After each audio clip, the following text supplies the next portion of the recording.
So we do have a twist to our business model. We have a mission to help reduce infant mortality in the neighborhood. So I'm Virginia Nunes Gutierrez, and I'm the COO and co-founder of Bottoms Up Coffee Co-op, and I work here. Who I am, I'm a first-generation immigrant. I was born in Venezuela and brought here when I was very little to the United States. I come from a very humble, hard-working family that has done everything that they can to give myself, my sisters, and my cousins a better future. I feel very fortunate to be where I am today. Franklinton, as many other neighborhoods in Columbus, has one of the worst infant mortality rates in the country. And just to put it into perspective about what's going on in Franklinton, about 2 miles away you have Grandview, right? So infant mortality in Grandview, for every 1,000 live births, you have around 1.3 infant deaths, right?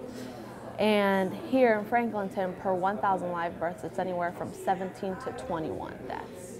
So that's why we came up with this different business model. Of course, we have the coffee shop, but then we have the membership co-working space to be able to create sustainability. And when people rent out an office and when people rent out a desk space, that helps us make our business model definitely more sustainable.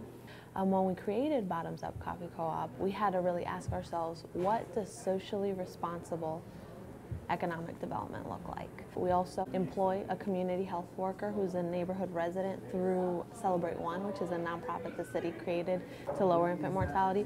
She's out there every day. She's over there right now. She does outreach with pregnant moms in the area. Hey, Anna. How are you? Oh, it's so good to see you. How's the baby? Look at her. I get a lot of mothers that stop in. Hey, Miss Flo, I'm short of diapers. Can you help me out?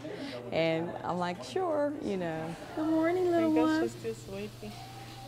Yeah. So how's it going?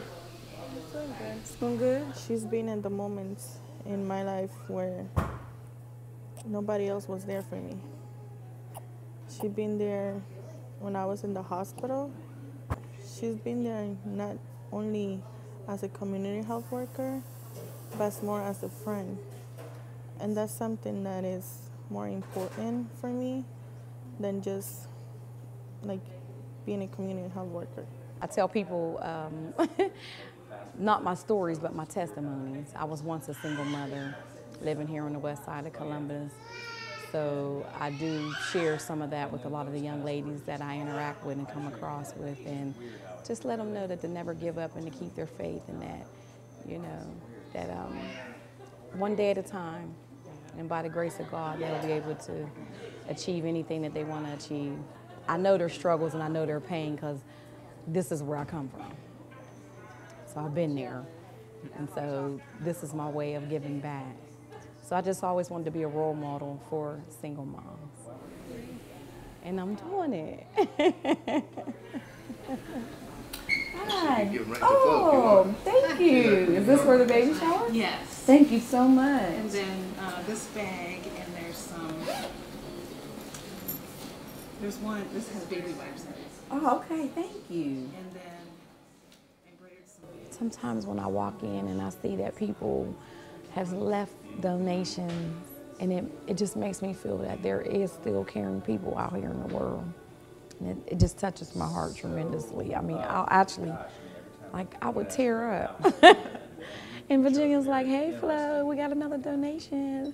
And I'll look and I'll say, wow. And it's just the most awesome feeling just to be here.